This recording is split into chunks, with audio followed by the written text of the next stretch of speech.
Mas a Constituição Federal tomou uma cautela. Ela falou, olha, os deputados federais vão decidir em resolução o que é ato indecoroso, exceto duas opções. Em dois casos, quando houver abuso do poder econômico ou quando houver percepção de vantagem indevida, a Constituição está dizendo que isto é ato indecoroso. A percepção de vantagem indevida não está prevista no Código de Ética, está na Constituição Federal. Aí, argumentou a defesa no Conselho de Ética, mas essa percepção da vantagem indevida deveria se dar durante o mandato. Aí eu gostaria de fazer uma menção a Vossas Excelências, que eu nem vou ler, porque tenho certeza que a defesa concorda com a afirmação que vou fazer, porque estou dizendo a mais pura verdade. Aqueles que estiveram aqui na Constituinte de 88 poderão afirmar o que estou dizendo, poderão reafirmar o que estou dizendo nesta tarde. A Constituição de 67 dizia claramente: percepção de vantagem indevida em razão de prática de ato ilícito. A Constituição de 67. A de 69, a emenda constitucional de 69, ela mudou. Ela disse: percepção de vantagem ilícita durante o mandato. Ou seja, vinculou ao mandato.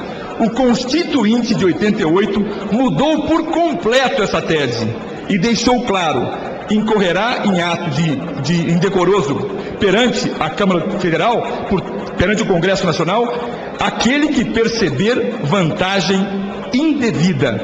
Ponto. Não existe mais a restrição temporal de se dizer que é durante o mandato, como era expressa a emenda constitucional de 69. E não existe mais a vinculação com o ato ilícito, como era de 67. A percepção de vantagem indevida, segundo a Constituição Federal, é ato indecoroso passível de cassação por esta Casa.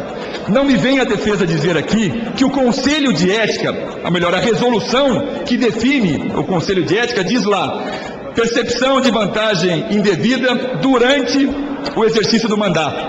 Porque se a resolução do Conselho de Ética diz durante o exercício do mandato, contrariamente ao que diz a Constituição Federal, é evidente que o que vige é a Constituição Federal e não uma resolução interna desta Casa. A resolução não pode, a pretexto de regulamentar a Constituição Federal, a resolução não pode ir contra e nem inovar o contexto constitucional. E, portanto, nós estamos diante de duas possibilidades concretas. A primeira alegação: não temos legitimidade para julgar fato pretérito. Temos. Em que hipótese? Quando esse fato não é conhecido deste Parlamento. No momento em que vem à luz, é o momento em que a Câmara, sujeito passivo do ato indecoroso, deve se manifestar sobre a conduta da parlamentar. Então temos esse direito de nos manifestar. E segundo ponto questionado pela defesa em preliminar: a vantagem indevida não é passível de cassação. É, e não é por previsão na resolução, é por previsão constitucional. Mas, seguindo adiante, outras três acusações recaíam sobre os ombros da deputada. A primeira, de ter utilizado verba indenizatória de forma indevida. A segunda delas, ter recebido propina no valor de R$420 mil na Câmara Distrital. E a terceira delas é de fazer a utilização do imóvel de seu marido. Todas elas, gostaria de dizer aos nobres pares, foram por mim rechaçadas.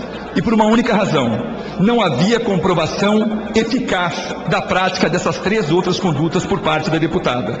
E se não havia comprovação eficaz, no momento da decisão, e eu ali estava como juiz de fato e não de juiz de direito, cabia a mim o princípio indúbio pro réu e, portanto, opinei pelo arquivamento das três acusações. Me ative única e exclusivamente àquela que foi objeto de uma denúncia por parte da Procuradora-Geral da República, de uma determinação de instalação de inquérito por parte do ministro Joaquim Barbosa, que foi objeto de uma ação de improbidade administrativa por parte do Ministério Público Federal, e daquela que também foi objeto, veja, eu presumo que de forma inédita, pela primeira vez a conduta da deputada Jaqueline Roriz gerou no Distrito Federal uma ação por parte do Ministério Público para recompor os danos morais sofridos pelo Distrito Federal.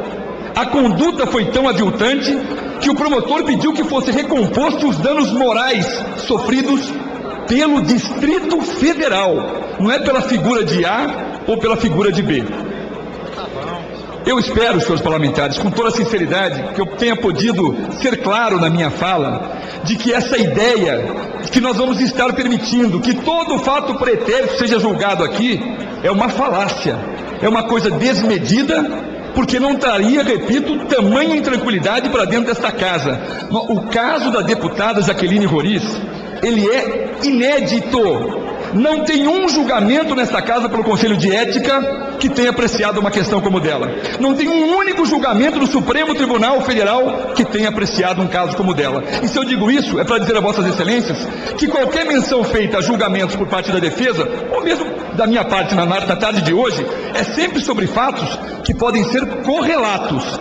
Idênticos não são, porque nenhum julgamento no Supremo ou nesta casa foi feito sobre um caso idêntico ao da deputada Jaqueline Roriz. Mas eu dizia que a deputada Jaqueline Roriz foi eleita deputada distrital. O senhor Durval Barbosa, que foi o delator do esquema de corrupção, ele, quando foi ouvido no Ministério Público, ele disse claramente que a deputada Jaqueline Roriz estava sabendo que tinha ciência, portanto, que estava recebendo dinheiro fruto de propina.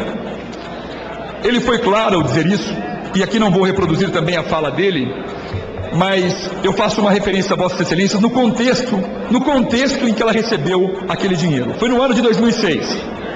Naquele ano, Durval Barbosa estava comandando a campanha dos aliados de José Roberto Arruda. Naquele ano, Durval Barbosa, nomeado pelo pai da deputada Jaqueline Roriz, estava arrecadando recursos oriundos de propina das mais variadas empresas que superfaturavam contratos no Distrito Federal.